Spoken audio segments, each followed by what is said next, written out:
The metallic clang of the examination table echoed through the sterile veterinary clinic as Rex, a 9-year-old German shepherd, lifted his trembling paws one final time. His once powerful frame, now reduced to skin and bones, struggled against gravity as he wrapped his front legs around James Mitchell's neck in what both knew would be their last embrace. "Easy, boy," James whispered, his calloused hands shaking as they cradled the graying muzzle that had been his constant companion for 7 years. Tears carved silent paths down the 68-year-old veteran's weathered cheeks. In 47 years since Vietnam, James had said goodbye to too many friends. But this goodbye felt like losing his soul. Dr. Sarah Thompson prepared the syringe with practiced precision, the clear liquid catching the harsh fluorescent light. Rex's amber eyes, clouded with pain but still fierce with love, found his master's face. The needle approached the catheter. Then, suddenly, Dr. Thompson froze mid-motion. "Wait," she whispered, her brow furrowing. "Something's not right here." Leave a like and share your thoughts in the comments along with the city you're watching from now. Let's continue with the story. The Austin Animal Medical Center had become as familiar to James Mitchell as his own living room these past 3 months. What started as routine checkups for Rex's supposed senior moments had escalated into emergency visits that drained both his savings and his hope. Today felt different, though. Today carried the weight of finality. James remembered the morning 7 years ago when he'd first laid eyes on Rex at the military working dog retirement facility. The German shepherd had been scheduled for euthanasia, too traumatized from his tours in Afghanistan to be adoptable, they said. Something in those amber eyes spoke to James's own broken soul. 2 damaged veterans, finding solace in shared silence. "You saved me first, boy," James had whispered that day, signing the adoption papers with trembling hands. Margaret had been gone only 6 months then, her battle with Alzheimer's leaving James hollow and contemplating his own exit strategy. Rex seemed to understand the darkness that lived behind James's eyes, the same darkness that flickered in his own. Dr. Sarah Thompson had been Rex's veterinarian for the past 2 years, taking over the practice from the retiring Dr. Hendricks. At 45, she carried herself with the confident grace of someone who'd seen enough military life to understand the unspoken bond between warriors and their 4-legged brothers.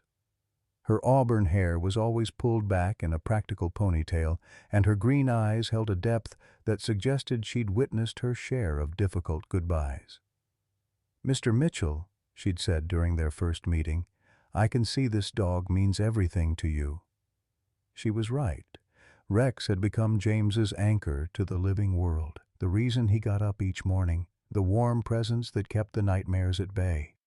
Their small suburban neighborhood in Austin knew the pair well. James Mitchell, the quiet Vietnam vet who kept his lawn immaculate and his pain private, walking his faithful companion every morning at precisely 6:30, Rex had earned his own reputation, the gentle giant who'd somehow sensed Mrs. Patterson's stroke before anyone else, barking frantically until neighbors called for help. The dog who'd found little Emma Rodriguez when she'd wandered off during a neighborhood barbecue. Marcus Webb, James's neighbor of 15 years, often stopped to chat during their walks. A successful real estate developer with silver hair and an easy smile, Marcus seemed genuinely fond of Rex, always carrying treats in his jacket pocket. "How's our boy doing today?" he'd ask, scratching behind Rex's ears with practiced affection. But over these past months, as Rex's condition deteriorated, those neighborly encounters had taken on a different tone. Marcus's concern seemed deeper, more urgent. "You know, James," he'd said just last week, "sometimes the kindest thing we can do is let them go before they suffer too much." Now, lying on the cold steel table, Rex's labored breathing filled the quiet clinic room. His once glossy coat had dulled to a lifeless gray, and his powerful frame had withered to something heartbreakingly fragile. Yet in this moment of farewell, he'd summoned enough strength for one final embrace, a gesture so profoundly human it shattered what remained of James's composure. 3 months earlier, on a crisp October morning, James had noticed the first sign that something wasn't right. Rex, who normally devoured his breakfast with the enthusiasm of a much younger dog, had merely sniffed at his kibble before walking away with his tail drooping. James chalked it up to the changing weather. After all, Rex was getting older, and even the most robust German shepherds slowed down eventually. "Come on, old boy," James had coaxed, shaking the food bowl. "Margaret always said you eat like you're still in the field." The mention of his late wife's name hung in the air like a prayer. Rex had looked up at him with those knowing eyes, as if understanding the weight of memory, before taking a few reluctant bites. The symptoms came gradually, so subtly that James convinced himself he was imagining things. Rex would lie in the sunshine longer than usual, sometimes skipping their evening walks altogether. His appetite continued to wane, and twice James found him vomiting in the backyard, though he cleaned it up quickly, telling himself it was probably just something Rex had eaten during their walks. It was during this period that Marcus Webb's helpfulness became more pronounced. The successful real estate developer, who'd always been a pleasant neighbor, suddenly seemed to appear whenever James was struggling with Rex's care. Marcus would arrive with homemade treats for Rex, claiming his own dog had loved them before passing away years earlier. "These are special," Marcus would say, producing small, oddly shaped biscuits from his jacket pocket. "Made with all natural ingredients. My buddy used to go crazy for them." There was something in Marcus's eyes when he spoke about his deceased dog, a flicker of pain that James recognized from his own grief-stricken moments. Rex, normally cautious about accepting food from anyone other than James, seemed to tolerate Marcus's offerings. Perhaps it was the kindness in Marcus's voice, or the gentle way he'd scratch behind Rex's ears while talking to James about property values and neighborhood developments. "You know, James," Marcus had said one afternoon while watching Rex nibble at a treat, "this area's really growing. Developers are paying top dollar for lots like yours." James had brushed off the comment, more concerned with Rex's increasing lethargy.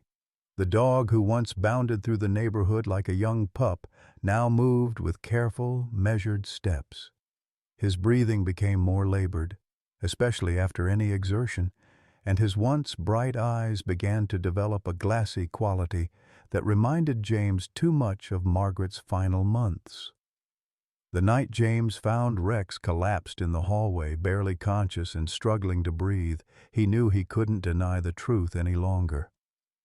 With shaking hands, he'd called the emergency veterinary service, his voice breaking as he described Rex's condition to the dispatcher. "Please," he'd whispered into the phone, cradling Rex's head in his lap. "He's all I have left." Dr. Thompson had met them at the clinic, her professional demeanor softening when she saw the obvious bond between the man and his dog. The preliminary examination revealed what James had feared most. Rex's kidneys were failing. Blood work confirmed elevated toxin levels consistent with chronic kidney disease, though at 9 years old, Rex was relatively young for such an advanced condition. "Sometimes these things just happen," Dr. Thompson had explained gently, her hands moving with practiced efficiency as she established an IV line. "German shepherds can be predisposed to kidney issues, and stress from his military service might have accelerated the process."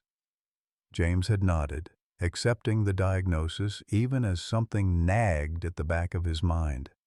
Rex had always been healthy, robust even. During his recent visit, Marcus had mentioned how sudden Rex's decline seemed. "One day he's chasing squirrels, the next he can barely walk," Marcus had observed, shaking his head sadly. "Life's cruel that way, isn't it?" Over the following weeks, Rex's condition stabilized temporarily with aggressive treatment, but the underlying damage continued to progress. James spent his savings on medications, special diets, and frequent veterinary visits. Marcus continued to stop by regularly, always asking about Rex's condition, sometimes bringing those homemade treats that Rex still occasionally accepted. "You're a good man, James," Marcus had said just days ago, watching as James carefully measured out Rex's evening medications. "Not everyone would go to these lengths for a pet."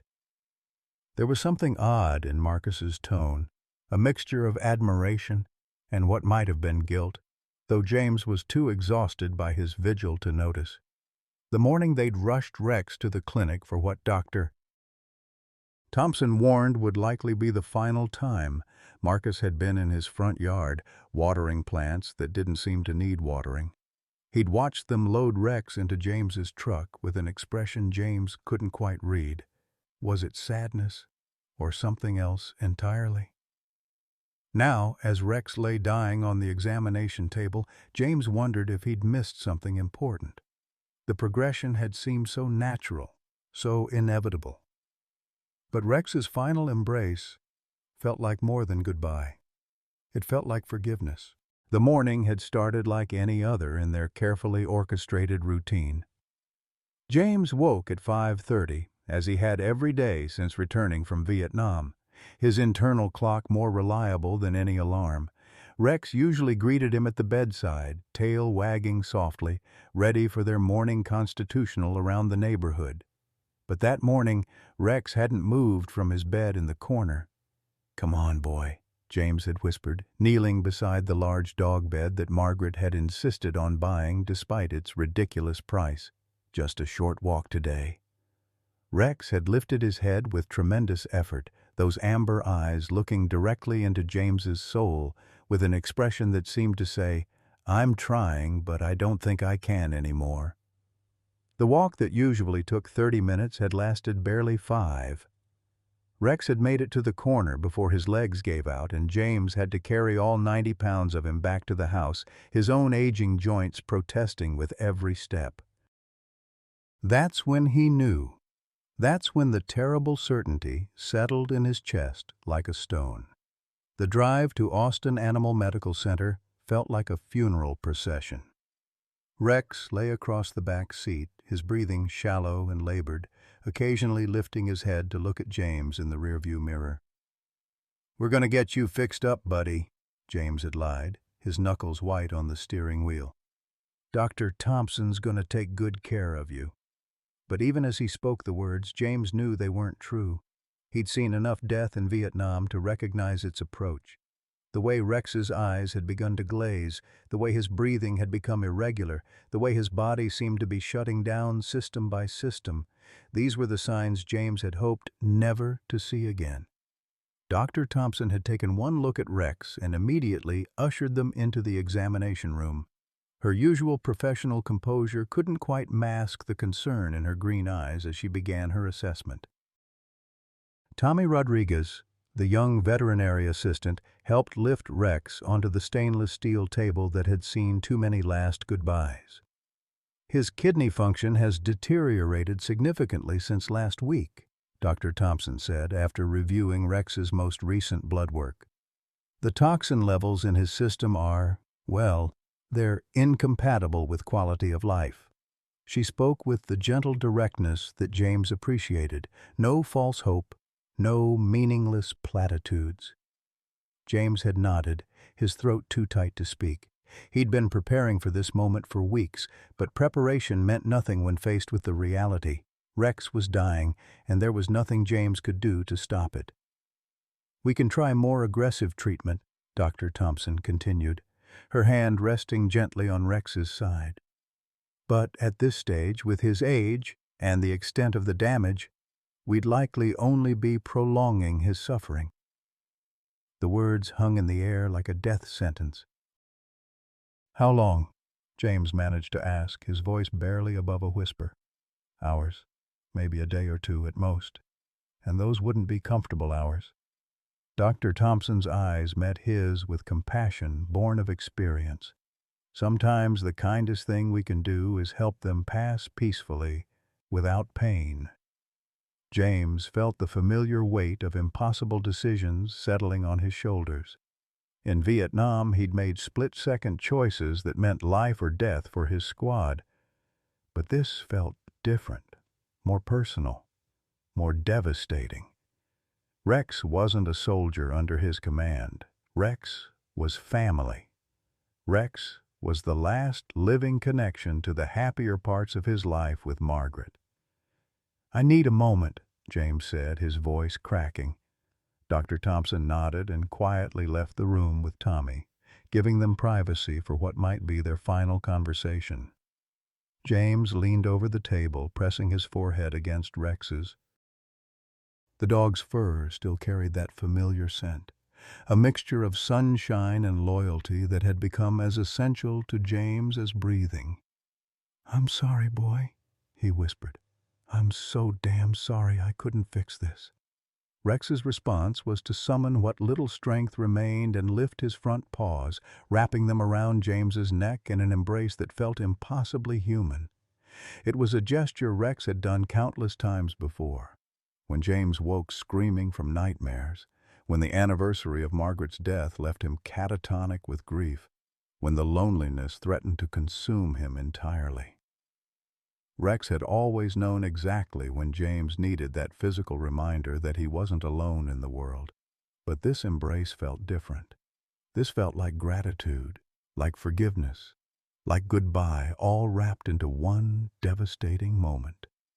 James held his breath, trying to memorize the feeling of Rex's weight against his chest, the warmth of his body, the steady rhythm of his heartbeat. When Dr.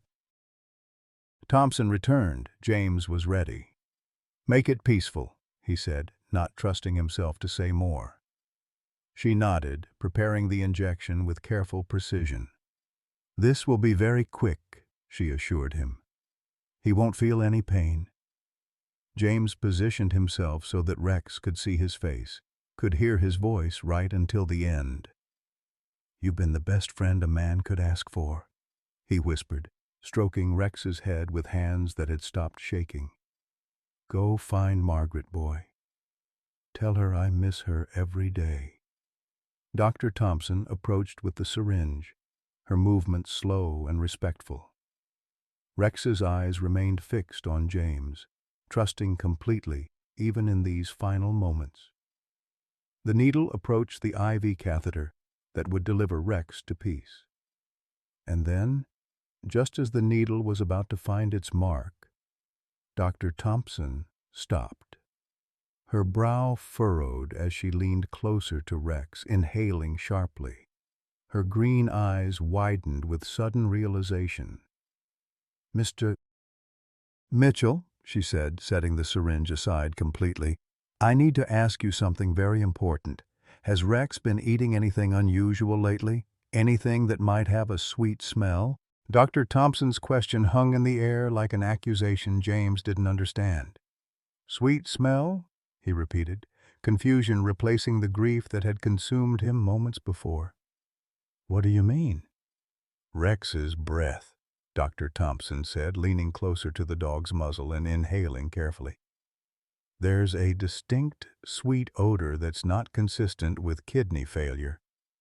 Her hands moved quickly now, checking Rex's gums, examining his eyes with a small flashlight. "Tommy, I need you to draw another blood sample immediately, and call Detective Hayes. Tell her we might have a poisoning case." The word poisoning hit James like a physical blow. "Poisoning? But who would—" His voice trailed off as the implication sank in. Someone had deliberately hurt Rex. Someone had been slowly killing his best friend. The symptoms Rex has been showing, the kidney failure, the lethargy, the vomiting, they're all consistent with ethylene glycol poisoning, Doctor. Thompson explained, her professional demeanor now mixed with barely controlled anger. "Antifreeze. It has a sweet taste that dogs find appealing, but it's deadly in even small amounts." James felt the world tilt beneath his feet. "You mean someone's been poisoning him?" On purpose? The rage that built in his chest was unlike anything he'd felt since Vietnam.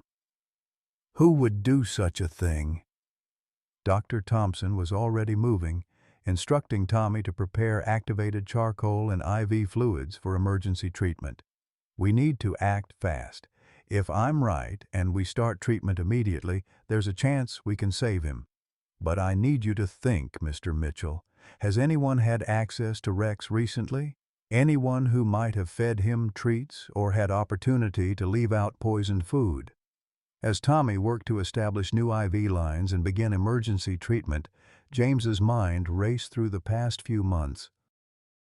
Rex rarely left his sight, never wandered the neighborhood alone, never took food from strangers. But then he remembered Marcus's frequent visits, the homemade treats he'd brought, his insistence that they were made with all natural ingredients. "My neighbor," James said slowly, the words feeling like broken glass in his throat. "Marcus Webb. He's been bringing Rex treats for months, ever since Rex started getting sick." The timeline suddenly made horrible sense. Rex's decline had coincided perfectly with Marcus's increased attention. Detective Linda Hayes arrived within 20 minutes, a tall woman in her 40s with sharp eyes and graying hair pulled back in a practical bun. She'd worked animal cruelty cases for over a decade and had seen the worst of human nature directed at innocent creatures. "Dr. Thompson filled me in on the phone," Detective Hayes said, pulling out a notepad. "Mr. Mitchell, I need you to tell me everything you can remember about your neighbor's interactions with Rex." As James recounted the past months, Marcus's sudden helpfulness, the homemade treats, his odd comments about Rex's suffering, Detective Hayes took careful notes. "Has Mr. Webb expressed any interest in your property?" she asked. "Any financial motivations?" "He's mentioned development in the area," James admitted. "Said developers were paying top dollar for lots like mine. But Marcus has been my neighbor for 15 years. Why would he hurt Rex?" "Money makes people do terrible things," Detective Hayes said grimly. "And sometimes they justify it by convincing themselves they're being merciful. You'd be surprised how often we see cases where someone poisons an animal because they think it's suffering." While they talked, Dr. Thompson and Tommy worked frantically to stabilize Rex. The activated charcoal would help absorb any remaining toxins, while IV fluids would support his kidney function. "His blood work confirms it," Dr. Thompson announced. "Ethylene glycol poisoning, chronic exposure over several months. Whoever did this knew exactly what they were doing." The cruelty of it struck James like a hammer blow. This wasn't a moment of anger or passion. This was calculated, methodical murder stretched out over months. Someone had watched Rex suffer, watched James's heart break, and continued poisoning his dog day after day. "I need to search your property and interview your neighbor," Detective Hayes said. "But first, I want you to know, Rex has a fighting chance now that we know what we're dealing with. Dr. Thompson's one of the best, and you caught this just in time." As if summoned by their conversation, Marcus Webb appeared in the clinic's waiting room. "James, I saw your truck here and thought I'd check on Rex." His silver hair was perfectly styled despite the early hour, and his concerned expression looked practiced, rehearsed. Detective Hayes intercepted him before he could enter the examination room. "Mr. Webb, I'm Detective Hayes with Austin PD. I'd like to ask you a few questions about your relationship with Mr. Mitchell's dog." James watched through the treatment room's window as Marcus's face cycled through confusion, concern, and what might have been fear. "Is Rex okay? James has been so worried about him." "When was the last time you gave Rex a treat?" Detective Hayes asked, her tone deceptively casual. "A treat? Well, I sometimes bring him homemade biscuits. He's such a sweet dog, and James loves him so much." Marcus's voice had taken on a slightly defensive quality. "Is there a problem?" "We're investigating the possibility that Rex has been poisoned," Detective Hayes said bluntly. specifically with ethylene glycol, antifreeze. The change in Marcus's demeanor was immediate and dramatic. His face went pale and his hands began to shake slightly. Poisoned? But who would... I mean, Rex is such a gentle dog. Everyone in the neighborhood loves him. Mr. Webb, I'm going to need you to come down to the station for questioning, Detective Hayes said, and I'll need a warrant to search your property. A warrant? But I haven't done anything wrong. Marcus's voice rose, drawing attention from other people in the waiting room. I would never hurt Rex. I love that dog. James couldn't stay in the treatment room any longer. He burst through the door, his face twisted with rage and grief. You son of a bitch, he snarled, advancing on Marcus. You've been poisoning him for months. James, no. Marcus backed away, his hands raised defensively. You don't understand. I was trying to help. Help? James's voice cracked with emotion. You call slowly murdering my dog helping? Detective Hayes stepped between them, but not before James had grabbed Marcus by the shirt front. You watched him suffer. You watched me suffer. How the hell is that helping? Because he was dying anyway, Marcus shouted, tears streaming down his face. I could see it in his eyes. The same look Buddy had before. Before I had to. His voice broke completely. I couldn't watch another dog go through that agony. I thought I was being merciful. The admission hit the room like a bomb. Marcus had confessed to poisoning Rex, but his motivation wasn't what anyone had expected. James released his grip, staggering backward. Merciful? You call torture merciful? I lost my dog 10 years ago, Marcus continued, his voice hollow. Kidney failure, just like Rex. The vet said there was nothing they could do, that we should let him suffer until the end because dogs don't understand death the way humans do. I watched Buddy waste away for months, and I swore I'd never let another dog go through that. Dr. Thompson emerged from the treatment room, her scrubs stained with Rex's blood and medications. Rex is stabilizing, she announced. The treatment is working. His kidney function is already showing improvement. Marcus's face crumpled completely. But the vet said kidney failure was always fatal in older dogs. He said Rex was suffering, that there was no hope. What vet? Dr. Thompson demanded. Who told you that? Dr. Hendricks before he retired. When I asked him about Rex's condition, he said kidney failure in senior dogs was a death sentence. Marcus wiped his eyes with shaking hands. I thought I was sparing Rex the agony Buddy went through. James felt his world shift again. Doctor. Hendricks had retired 2 years ago, and his understanding of veterinary medicine was outdated by current standards.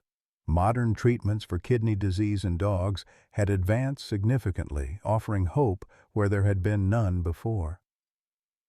Dr. Hendricks practiced old-school veterinary medicine, Dr. Thompson said quietly. He believed in euthanasia rather than aggressive treatment for senior animals. But that's not how we practice medicine today. Rex's condition is manageable with proper care. The tragedy of the situation was staggering. Marcus had poisoned Rex out of misguided mercy based on outdated medical advice. He genuinely believed he was preventing suffering, not causing it. Detective Hayes handcuffed Marcus with professional detachment. Mr. Webb, you're under arrest for animal cruelty and attempted murder of Rex Mitchell. As she read him his rights, Marcus continued to sob. James, I'm so sorry, Marcus cried as Detective Hayes led him away. I thought I was helping. I thought I was being kind. James stood in the clinic hallway, surrounded by the wreckage of everything he'd believed about his neighbor, his dog's illness, and the nature of human cruelty. Rex was going to live, but their lives had been shattered by one man's tragic misunderstanding of mercy. The hours that followed Marcus's arrest blurred together in a haze of medical procedures, police interviews, and emotional exhaustion. James remained at Rex's side as Dr. Thompson and her team worked around the clock to flush the antifreeze from his system. The treatment was aggressive and intensive: IV fluids to support kidney function, medications to prevent further damage, and constant monitoring of Rex's vital signs. "The good news is we caught it in time," Dr. Thompson explained as she checked Rex's latest blood work. "His kidney function is responding to treatment better than I expected. German Shepherds are tough dogs, and Rex has the advantage of being in relatively good health before the poisoning began." James nodded, his hand never leaving Rex's head as the dog slept fitfully on the examination table. Will he be okay? I mean, really okay?" "There will be some permanent damage," Dr. Thompson said honestly. "His kidneys won't function at 100% capacity for the rest of his life. But with proper diet and medication, he can live for years, quality years, Mr. Mitchell. This isn't a death sentence anymore." The words brought tears to James's eyes, tears of relief, of gratitude, of overwhelming emotion he couldn't quite name. For months, he'd been preparing to lose the last living creature he loved. Now, suddenly, he had hope again. Detective Hayes returned that evening with updates on Marcus's situation. "He's been charged with animal cruelty in the first degree," she reported. "Given the premeditated nature of the poisoning and the extended timeline, he's looking at serious jail time. But there are some complicating factors we need to discuss." James looked up from Rex's bedside. "What kind of factors?" "Mr. Webb has agreed to cooperate fully with the investigation.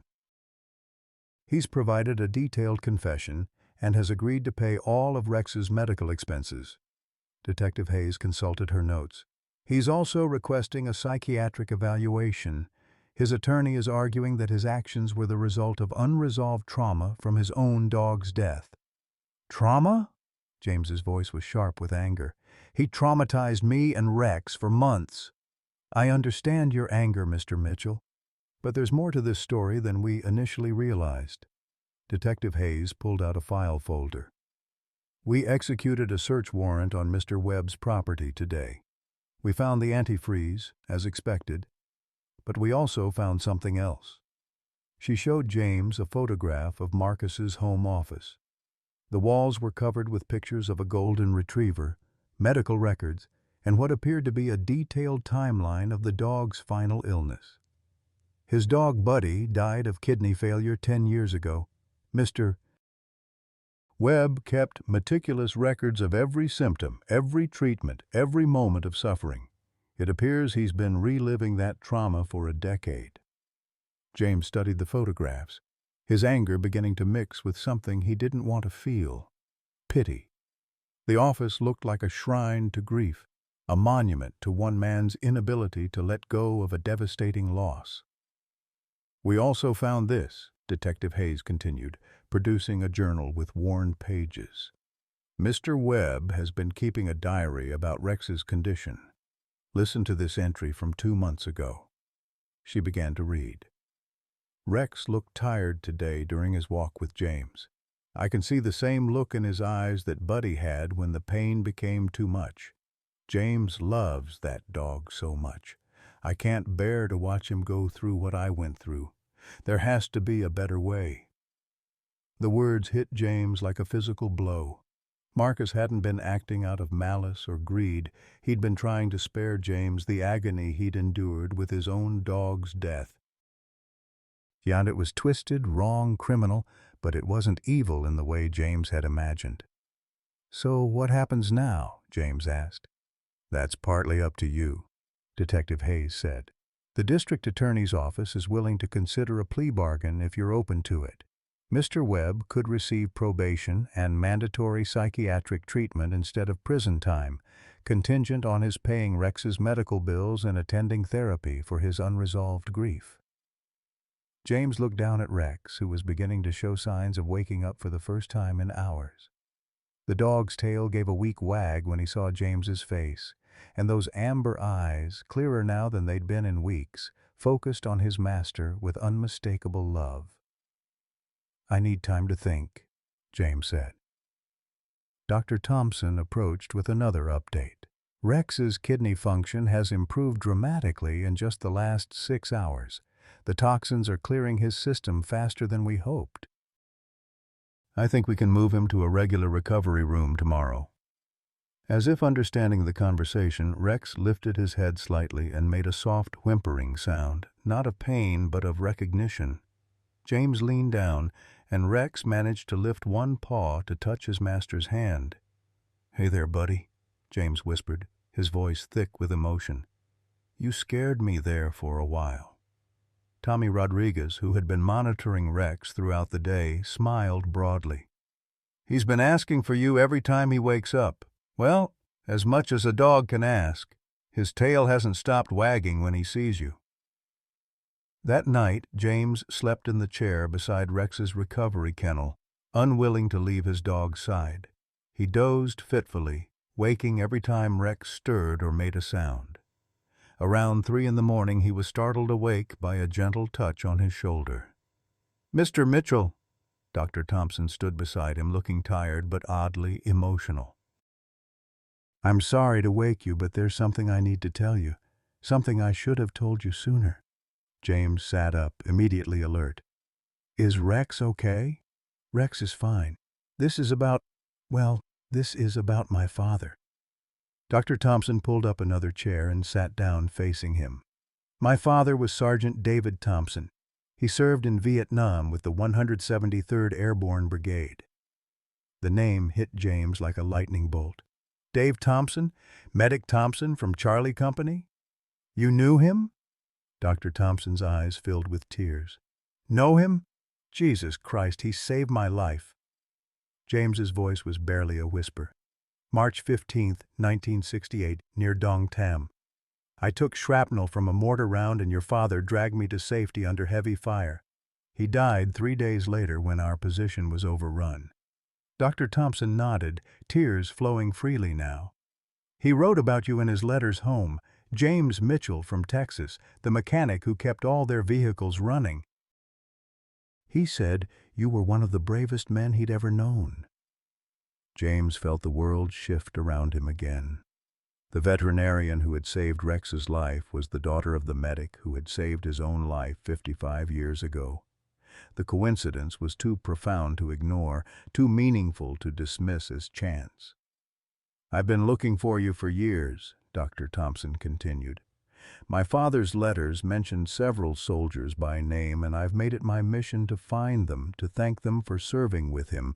When I saw your military tattoo today and you mentioned Vietnam, I started to wonder. Then, when you told Detective Hayes your full name—" "Sarah," James said, remembering something. "He talked about his little girl, Sarah. Said she was going to be a doctor someday, going to save lives like her old man." "He was right about that," she said, gesturing toward Rex. Just not the kind of doctor he probably imagined. They sat in comfortable silence for a moment, watching Rex sleep peacefully for the first time in months. The steady rhythm of his breathing was like a meditation, a promise that life could continue, that healing was possible. "There's something else," Dr. Thompson said, "about Mr. Webb's psychiatric evaluation. The doctor who examined him thinks he's been suffering from complicated grief disorder, an inability to process the loss of his dog in a healthy way. It's more common than people realize, especially among people who've experienced multiple losses." James thought about his own grief for Margaret, how it had nearly consumed him in those first months after her diagnosis. If not for Rex, he might have made his own desperate, irrational decisions. "The thing is," Dr. Thompson continued, "healing that kind of grief requires community support. Isolation only makes it worse. Mr. Webb has been alone with his pain for 10 years, and it twisted into something destructive." "What are you saying?" "I'm saying that maybe justice and healing don't have to be mutually exclusive. Rex is going to recover fully. You still have your best friend. Maybe this is an opportunity to prevent someone else from going through what Mr. Webb went through." James looked at Rex, who chose that moment to open his eyes and look directly at his master. Those amber eyes held no resentment, no anger, no desire for revenge. They held only love and trust, and the simple acceptance that James had always admired in dogs. "What would that look like?" James asked. "There's a support group for people grieving the loss of pets. I run it here at the clinic twice a month."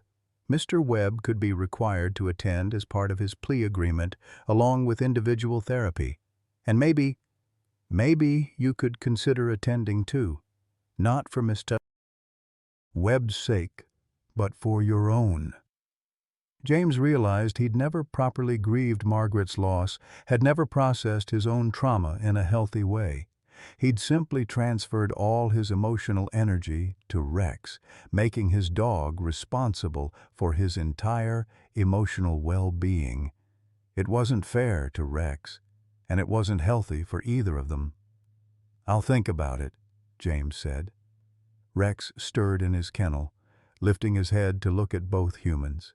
His tail wagged weakly but persistently, and for the first time in months, James saw genuine contentment in his dog's eyes.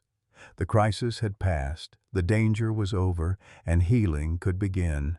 3 days later, just as Rex was showing remarkable improvement and James had begun to believe they'd weathered the worst of the storm, everything collapsed again. It started with a phone call at 6 in the morning, jarring James awake in the uncomfortable clinic chair where he'd been keeping vigil. "Mr. Mitchell?" Dr. Thompson's voice was strained, professional concern barely masking something deeper. "I need you to come to the clinic immediately. Rex has taken a turn for the worse." James's blood turned to ice. What kind of turn? He was doing so well yesterday. "His kidney function has declined rapidly overnight. The damage from the antifreeze poisoning appears to be more extensive than we initially realized." There was a pause, and James could hear the sound of medical equipment beeping urgently in the background. "I'm afraid we need to discuss other options." The drive to the clinic felt like traveling through a nightmare. Just when James had begun to hope, when Rex had been eating small amounts and even wagging his tail, the cruel reality of antifreeze poisoning had reasserted itself. Dr. Thompson had warned him that this was possible, that kidney damage could progress even after the initial toxin was cleared from the system. Rex lay motionless on the examination table, his breathing shallow and labored. His eyes, which had begun to brighten over the past few days, were dull and unfocused again. The monitors showed kidney function numbers that James didn't understand, but Dr. Thompson's expression told him everything he needed to know. "The damage is cascading," she explained gently. "When kidney tissue dies, it releases toxins that damage more kidney tissue. We've reached a point where his remaining kidney function isn't sufficient to sustain life." "But he was getting better," James protested, his voice breaking. "Yesterday, he ate his favorite treats. He wagged his tail when I talked to him." "Sometimes there's a brief improvement before the final decline," Dr. Thompson said. "I'm sorry, James. I truly believed we had more time." Tommy Rodriguez stood nearby, his young face etched with genuine sorrow. In his 3 years as a veterinary assistant, he'd never seen a bond like the one between James and Rex. The old veteran had barely left the clinic since Rex's treatment began, sleeping in chairs, eating vending machine food, maintaining his vigil with military discipline. "How long?" James asked, the same question he'd posed just days earlier. "Hours, maybe less. And this time, Mr. Mitchell, those hours will be difficult. Rex is starting to experience uremic poisoning. The toxins his kidneys can't filter are building up in his bloodstream. He'll become confused, possibly have seizures. It won't be peaceful." James felt the familiar weight of impossible decisions crushing down on him again. He'd thought they'd escape this moment, that modern medicine and quick thinking had saved Rex's life, but antifreeze poisoning was insidious, and the initial damage had been too severe to overcome. "There is one option," Dr. Thompson said quietly. "It's experimental, and there's no guarantee it would work. Peritoneal dialysis, essentially using Rex's abdomen as a filter to remove toxins from his blood, it would buy us time while his remaining kidney tissue potentially regenerates. Potentially? James seized on the word with desperate hope. The success rate is less than 30%, and that's in younger dogs with less kidney damage. For Rex, with his age and the extent of the poisoning, she shook her head. I have to be honest with you. It would likely just prolong his suffering. James stared at Rex's still form, remembering all the times his dog had been there for him in moments of crisis. After Margaret's diagnosis, when James had contemplated ending his own pain, Rex had somehow sensed his desperation and refused to leave his side. During the long nights when grief threatened to consume him, Rex had been a warm, living reminder that love still existed in the world. What would you do? James asked Dr. Thompson. If this was your dog? She was quiet for a long moment, her hand resting gently on Rex's side. If this was my dog, and I loved him as much as you love Rex, I would let him go with dignity while he still knows I'm here with him. The words hit James like a physical blow, but he recognized the truth in them. Rex had already suffered more than any creature should have to endure. To subject him to painful experimental procedures with little chance of success would be selfish, not loving. I understand, James said, his voice barely audible, as Dr. Thompson prepared the final injection. James climbed onto the examination table beside Rex, careful not to disturb the IV lines and monitoring equipment. He gathered his dying friend into his arms, feeling the familiar weight and warmth that had been his comfort for 7 years. You've been the best friend a man could ask for, James whispered into Rex's ear. You saved my life more times than I can count. Now it's my turn to save you from any more pain. Rex's eyes found James's face, and for a moment the confusion and discomfort seemed to clear.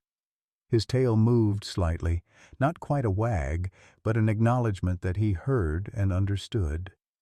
With tremendous effort, Rex lifted one paw and placed it on James's chest, directly over his heart. Dr. Thompson approached with the syringe, her own eyes wet with tears. This will be very peaceful, she assured James. He'll simply go to sleep in your arms. Wait, James said suddenly, a thought occurring to him. Marcus Webb should be here. Dr. Thompson looked surprised. Mr. Mitchell, are you sure? He's the one who caused this? He's also the one who's been living with this kind of loss for 10 years. Maybe he needs to see how it should be done, with love instead of guilt. Detective Hayes, who had been coordinating with the district attorney's office, was contacted. Within an hour, Marcus Webb arrived at the clinic, accompanied by his attorney and still visibly shaken by the events of the past week. He looked haggard, his usually perfect appearance disheveled, his eyes red from what appeared to be days of crying. James, Marcus started, but his voice failed him completely. Sit down, Marcus, James said quietly, not releasing his hold on Rex. I want you to see this. I want you to understand the difference between mercy and murder. Marcus sat heavily in a nearby chair, his face a mask of anguish. I never meant for this to happen. I thought I was helping. I thought I was sparing him the agony Buddy went through. Buddy went through agony because you didn't know there were other options, James said. Rex is going through this because you took those options away from him. Do you understand the difference? Marcus nodded, tears streaming down his face. I understand. God help me. I understand. Dr. Thompson waited patiently, the syringe ready but not moving toward Rex until James gave the signal. In the corner, Tommy Rodriguez quietly wept for a dog he'd grown to love over the past few days. This is how it's supposed to be, James said, addressing Marcus but keeping his eyes on Rex. with love, with dignity, with the knowledge that we did everything we could to save him first. This isn't giving up. This is letting go. Rex's breathing had become more labored, and small tremors ran through his body as the toxins in his system increased. James knew that waiting longer would only mean more suffering. "Okay, doctor." "Thompson," he said softly, "help him go peacefully." The injection was swift and gentle. Rex's eyes remained fixed on James's face as his breathing slowed, then stopped. The monitors fell silent, and the room was filled with a profound quiet that seemed to honor the passing of a noble soul. James held Rex's still form for a long time, feeling the weight of 7 years of unconditional love in his arms. Marcus sobbed openly, finally understanding the magnitude of what he'd done, not just to Rex, but to James, and to his own capacity for causing pain rather than preventing it. "I'm sorry," Marcus whispered over and over. "I'm so sorry." James looked up at him, his face streaked with tears but his voice steady. "I know you are, Marcus, and that's why Rex forgives you. That's why I'm going to try to forgive you too." The tragedy was complete, but in its completion, James found a strange sense of peace. Rex had died in his arms, surrounded by love, knowing he was cherished until the very end. It was the death every beloved pet deserved, and despite the circumstances that led to it, James was grateful he could give Rex that final gift. Dr. Thompson gently covered Rex's body with a soft blanket, her movements respectful and reverent. "Would you like some time alone with him?" she asked. James nodded, unable to speak. As the others quietly left the room, he remained with Rex, stroking the still warm fur and remembering every moment of joy they'd shared together. The grief was overwhelming, but it was clean grief, the natural sorrow of love lost, not the complicated anguish of unfinished business or unspoken words. Rex was gone, but he had died knowing he was loved completely. James sat in the empty examination room for nearly an hour after Rex's death, unable to bring himself to leave his companion's side. The clinic had grown quiet around them, the usual bustle of appointments and emergencies seeming to pause in respect for their loss. When Dr. Thompson finally returned, she found James still stroking Rex's fur, his tears having given way to a hollow numbness. "Mr. Mitchell," she said gently, "there's something I need to tell you. Something that changes everything we thought we knew about Rex's condition." James looked up, confusion cutting through his grief. "What do you mean?" Dr. Thompson held a folder in her hands, her expression a mixture of professional concern and personal distress. "I ran some additional tests on Rex's blood work from when he first arrived. Tests I should have run initially but didn't think to order because the antifreeze poisoning seemed so clear-cut." "What kind of tests?" "Genetic markers, protein levels, cellular analysis." She sat down across from him, her voice taking on the careful tone doctors use when delivering devastating news. "James, Rex wasn't dying from antifreeze poisoning alone. He had an aggressive form of kidney cancer. The antifreeze poisoning accelerated his decline, but the underlying disease was already terminal." The words hit James like a physical blow. "Cancer? But you said the antifreeze made everything worse." "Absolutely. It caused additional damage and suffering that Rex shouldn't have had to endure. But the cancer was already there, already spreading. Even without Marcus's interference, Rex would have—" She paused, struggling with the words. "Rex would have died within months, possibly weeks." James felt the world tilt around him. Everything he'd believed about Rex's death, about Marcus's guilt, about the tragedy they'd all endured, suddenly shifted into a different focus. "You're saying he was dying anyway?" "I'm saying the cancer was undetectable in his regular blood work because the antifreeze poisoning masked the symptoms. The kidney failure we attributed to poisoning was actually a combination of both diseases working together. Dr. Thompson's voice was heavy with the weight of this revelation. "James, I'm so sorry. If I'd caught the cancer earlier—" "But you didn't know to look for it," James said slowly, his mind struggling to process this new information. "And Marcus thought he was preventing suffering that was actually inevitable?" Dr. Thompson nodded. "In the most twisted, tragic way possible, yes. Rex was suffering from cancer, which Marcus might have sensed but couldn't understand. The antifreeze was Marcus's misguided attempt to end that suffering, but it only added to it." James sat back in his chair, overwhelmed by the cosmic cruelty of the situation. Marcus had poisoned Rex to prevent suffering that was going to happen anyway. The very mercy he'd tried to provide had instead caused additional agony, while the disease he'd tried to prevent continued its relentless course. "There's more," Dr. Thompson continued, her voice barely above a whisper. "The cancer Rex had, it's genetic. It's passed from parent to offspring in German shepherds. And according to his registration papers—" "What about his registration papers?" "Rex's father was a dog named Buddy, a golden retriever German shepherd mix that belonged to a Marcus Webb of Austin, Texas." The revelation struck James like lightning. Buddy was Rex's father? According to the breeding records, yes. Buddy sired a litter of mixed-breed puppies before he died.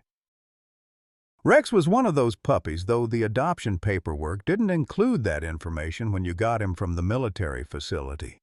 James felt his understanding of everything collapse and rebuild itself in real time. Marcus hadn't been a random neighbor who'd developed an obsession with Rex. He'd been watching his own dog son suffer from the same disease that had killed Buddy. The mercy he'd tried to provide wasn't just based on his memory of Buddy's death. It was based on his recognition that Rex was repeating his father's tragic end. Marcus knew, James said, the pieces finally falling into place. He knew Rex was Buddy's son. He must have. The resemblance would have been clear to him, especially as Rex aged. And when Rex started showing the same symptoms Buddy had— Dr. Thompson shook her head sadly. Marcus was reliving his worst nightmare, watching his dog's son go through the same suffering he'd watched his dog endure. The complexity of Marcus's motivation suddenly became clear to James. It hadn't been about property development or even general mercy. It had been about a father trying to spare his son's child the agony he'd been powerless to prevent in his own beloved pet. The antifreeze hadn't been random cruelty. It had been a desperate, misguided attempt at genetic mercy. "Where is Marcus now?" James asked. "Still in custody, as far as I know. His psychiatric evaluation is ongoing." Dr. Thompson paused. "James, this doesn't excuse what he did. But it does explain it in a way that might help with the healing process." James looked down at Rex's still form, seeing him now not just as his beloved companion, but as the son of another beloved companion whose death had traumatized a man so deeply that he'd committed a terrible crime trying to prevent its repetition. The tragedy had generational depth, spanning 2 dogs and 2 men who'd loved them beyond reason. "I need to see him," James said suddenly. "I need to see Marcus." Dr. Thompson looked surprised. "Are you sure that's wise? You're grieving and—" "I'm sure." James stood up, his decision crystallizing with sudden clarity. "This isn't just about Rex anymore. This is about Buddy, and cancer, and 2 old men who love their dogs more than their own lives." The Travis County Jail was a stark, institutional building that smelled of disinfectant and despair. James had never imagined he'd voluntarily enter such a place, but the revelations about Rex's true condition had given him a sense of purpose beyond his grief. Marcus Webb sat across from him in the visiting room, separated by bulletproof glass, looking like a man who'd aged decades in the span of a week. "James," Marcus said, his voice cracking through the phone. "I heard about Rex. I'm so—" "Rex was Buddy's son," James interrupted, watching Marcus's face carefully. Marcus's composure crumbled completely. "You know. I know that you recognized him. I know that you watched your dog die of cancer 10 years ago, and then you watched your dog's son start showing the same symptoms." James leaned forward. "I know that you were trying to spare Rex the same suffering Buddy went through." "It was exactly the same," Marcus whispered, tears streaming down his face. "The way he'd lie in the sunshine but couldn't get comfortable, the way his appetite faded. The way he'd look at you with those eyes, like he was asking you to help him but you couldn't understand what he needed." "Why didn't you tell me?" James asked. "Why didn't you explain about Buddy being Rex's father?" "Because I knew you'd blame yourself for not knowing about the genetic predisposition. Because I knew you'd spend Rex's remaining time researching treatments that don't exist instead of just loving him." Marcus's voice broke. "I watched Buddy suffer for 6 months while the vets tried everything. 6 months of experimental treatments and false hope and pure agony. I couldn't watch Rex go through that. I couldn't watch you go through that." James felt his anger being slowly replaced by something more complex. Not forgiveness, exactly, but understanding. Marcus had been operating from a place of profound trauma, trying to protect both Rex and James from an ordeal he'd barely survived himself. "But you were wrong," James said firmly. "You took away our choices. You took away our time. Rex might have died anyway, but those could have been good months. Quality time together." "I know that now," Marcus said. "I know that what I did was wrong, even if the outcome might have been the same. Dr. Thompson says there's genetic testing now, ways to identify dogs who carry the cancer gene before they get sick." James paused. "Maybe Buddy's death and Rex's death don't have to be meaningless. Maybe we can prevent other dogs from going through this." Marcus looked up with something like hope in his eyes. "You'd do that? After what I did?" "I'd do it because of what you did. Because Rex was Buddy's son, and there might be other puppies from that litter who are at risk. Because preventing suffering is different from causing it, even when the end result might be the same." They sat in silence for a moment, two men bound together by their love for dogs and their different responses to loss. Finally, Marcus spoke again. "James, I need you to know something. When I was giving Rex those treats, he would look at me sometimes with the same expression Buddy used to have. Not fear, not suspicion, forgiveness. Like he understood what I was trying to do, even if it was wrong." "Rex forgave everyone," James said softly. "It was his nature. The question is whether you can forgive yourself." "I don't know if I should," Marcus replied. "Then don't forgive yourself for what you did," James said, standing to leave. "Forgive yourself for why you did it, and use that forgiveness to make sure no other dog suffers the way Buddy and Rex suffered." As James walked away from the jail, he felt something shift inside him. The grief for Rex was still overwhelming, but it was no longer poisoned by rage or the need for vengeance. Rex had died as he'd lived, surrounded by love, even love that was misguided and tragic. And perhaps in death, he could help prevent other dogs from inheriting the genetic curse that had claimed both him and his father.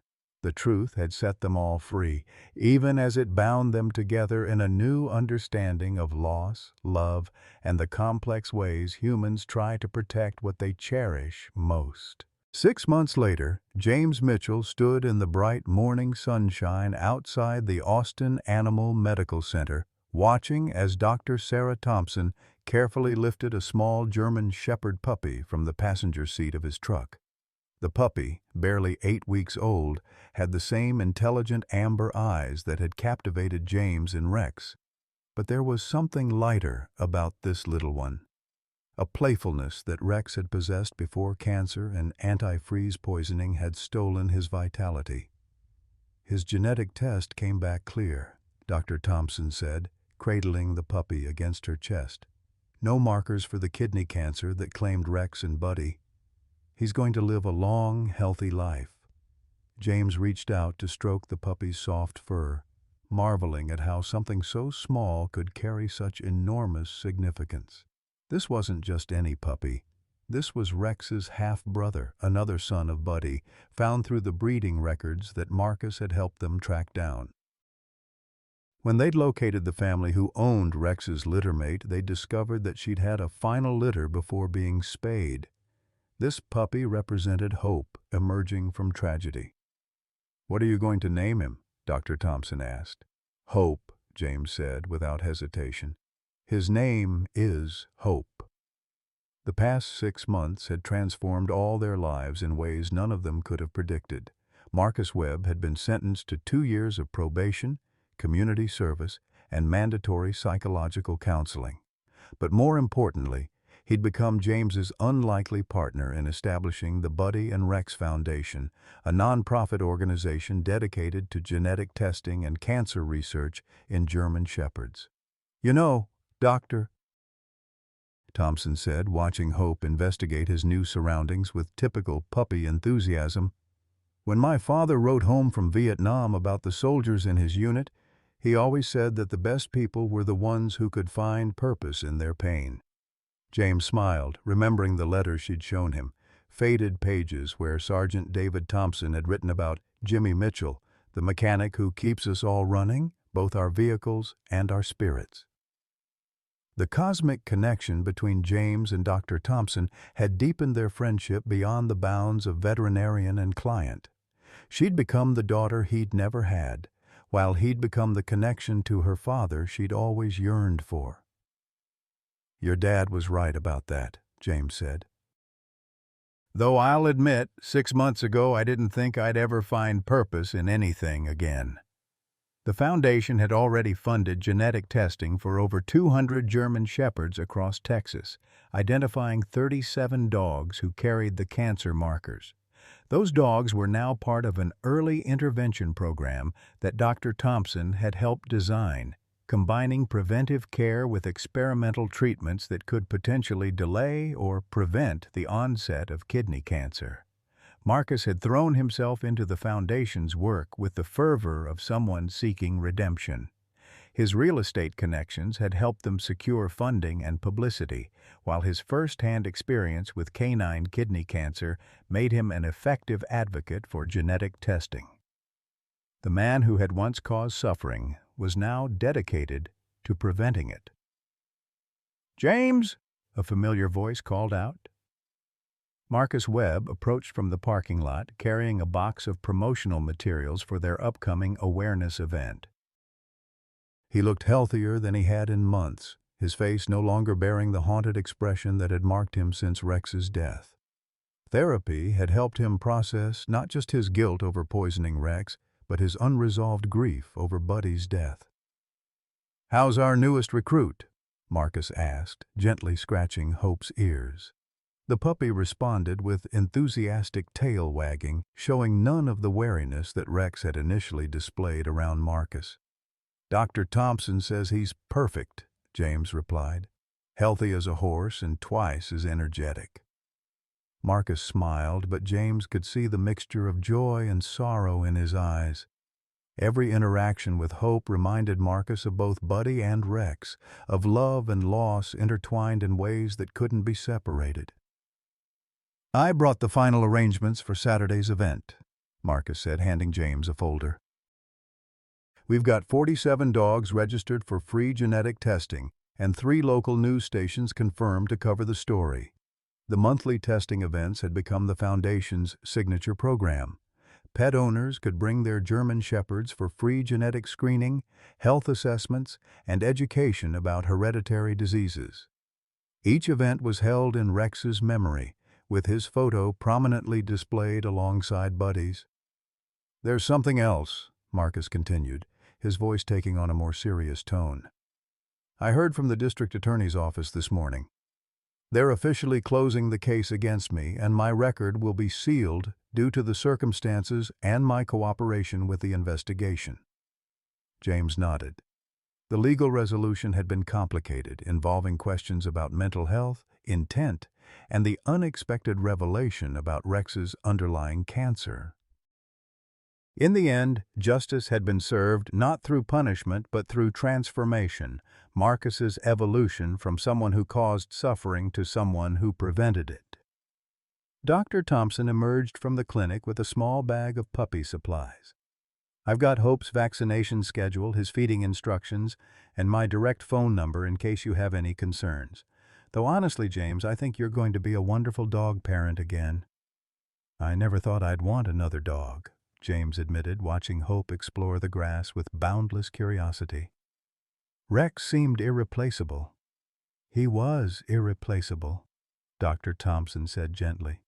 "Hope isn't Rex's replacement. He's Rex's legacy. Every day Hope lives free from the cancer that claimed his brothers is a victory for everything we've accomplished." As they prepared to leave, James reflected on the support group sessions that had become a crucial part of his healing process. Dr. Thompson's pet loss support group met twice monthly at the clinic, bringing together people who were grieving animal companions. Marcus had become a regular attendee, his story serving as both cautionary tale and inspiration for others dealing with complicated grief. "You know what Rex would think about all this?" Marcus asked, as Hope climbed into James's truck with the fearless confidence of youth. "What's that?" "He'd probably wonder why it took us so long to figure out that preventing suffering is better than causing it, even with the best intentions." Marcus's voice carried a note of hard-won wisdom. "Dogs understand forgiveness in a way we never will. They don't hold grudges or demand justice. They just love until their hearts stop beating." James started the truck, feeling Hope settle into the passenger seat that had been Rex's domain for 7 years. The puppy looked out the window with interest, already showing signs of the intelligence and loyalty that had made Rex such an extraordinary companion. "See you Saturday?" James asked Marcus, as they prepared to part ways. "Wouldn't miss it," Marcus replied. "Buddy and Rex are counting on us to get this right." As James drove home with Hope, he thought about the circuitous path that had led them all to this moment. Rex's death had been devastating, but it had also been the catalyst for preventing countless other deaths. Marcus's crime had been unforgivable, but his redemption had been genuine and productive. The cancer that had claimed 2 generations of dogs had been transformed into knowledge that could protect future generations. Hope fell asleep in the passenger seat, his small body rising and falling with the peaceful rhythm of healthy sleep. He would grow up in a world where genetic testing could predict his health risks, where early intervention could extend his life, where the mistakes that had cost Rex and Buddy their lives would not be repeated. That evening, as James sat on his back porch watching Hope explore the yard where Rex had spent his final months, he felt something he hadn't experienced since before Margaret's illness. Contentment. Not happiness exactly, but a sense that life could continue, that love could grow from loss, that hope could emerge from the darkest tragedy. Hope bounded over to him, tail wagging furiously, carrying a tennis ball that had belonged to Rex. The symbolism wasn't lost on James. The new generation carrying forward the joy of the old, building on the foundation of love that transcended death itself.